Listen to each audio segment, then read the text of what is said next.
¿Cómo andan?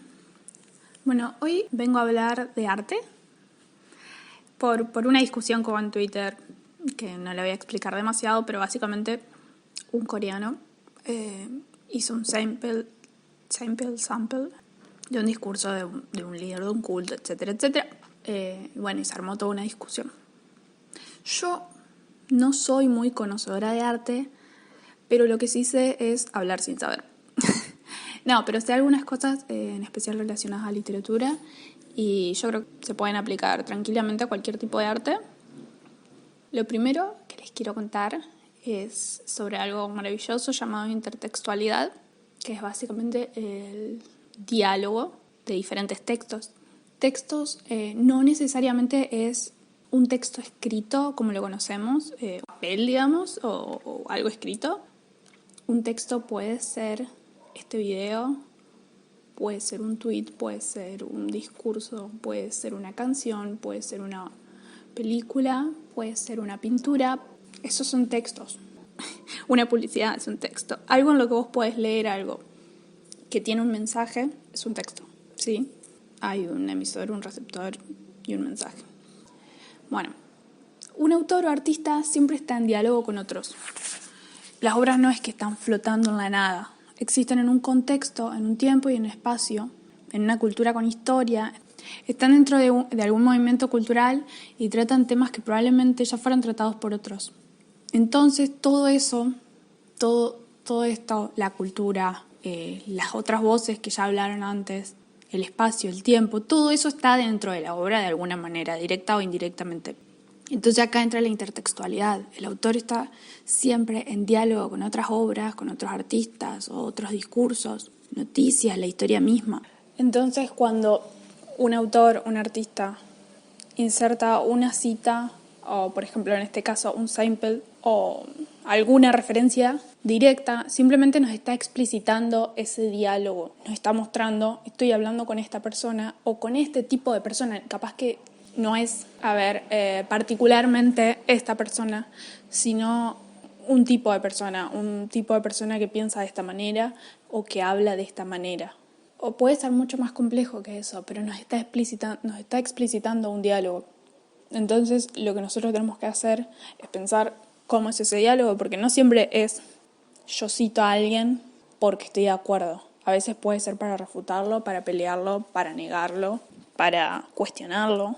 Eso. Siempre el autor, el artista, la persona que envía un mensaje, deja ciertos vacíos de información que el receptor tiene que poder llenar, ¿sí? Por ejemplo, vos cuando hablas con alguien y decís... estoy pensando un ejemplo. ¿Viste lo que pasó ayer? No explicas todo lo que pasó ayer porque la otra persona tiene que ser capaz de reponer lo que pasó ayer, ¿sí? Es un ejemplo medio bobo, pero es básicamente eso. Es que la otra persona pueda reponer la información, sí. Siempre en todo diálogo se da esto y en el arte también. En el arte puede ser un poco más complicado, ¿no? A veces, porque a veces es a propósito y otras veces no.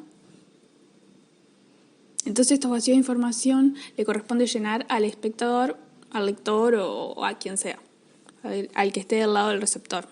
Por ejemplo, no es lo mismo ver Bastardos sin Gloria sin saber cómo murió Hitler realmente, o leer La austeridad de Mariana Enríquez sin conocer sobre la dictadura cívico-militar, leer El Quijote sin saber de literatura de caballería, escuchar Botas locas de Sui Generis sin saber de la misma dictadura. Entonces, ¿qué pasa cuando no podemos reponer esa información? Pasar como pasar no pasa nada. Podés leer El Quijote sin saber sobre literatura de caballería. Lo que va a pasar es que te va a faltar información. Probablemente tu interpretación sea mucho más acotada o más superficial que la que podría ser una persona que tiene ciertos datos sobre la literatura de caballería o sobre la época, entre otras cosas. Probablemente te pierdas de significaciones o interpretaciones posibles. No sé si es imposible, entender, pero seguro que te perdés cosas.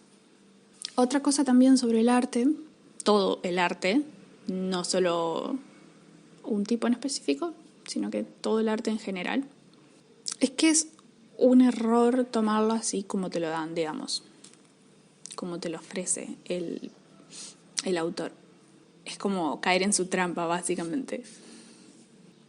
Porque última, digamos, no digerís nada, no llegás al fondo, no encontrás, ¿cómo explicarlo? No llegas a la parte buena, digamos, no llegas al fondo, al significado, a lo que realmente quiere decir. Y te quedas solamente con la superficie, que por lo general es lo que menos importa.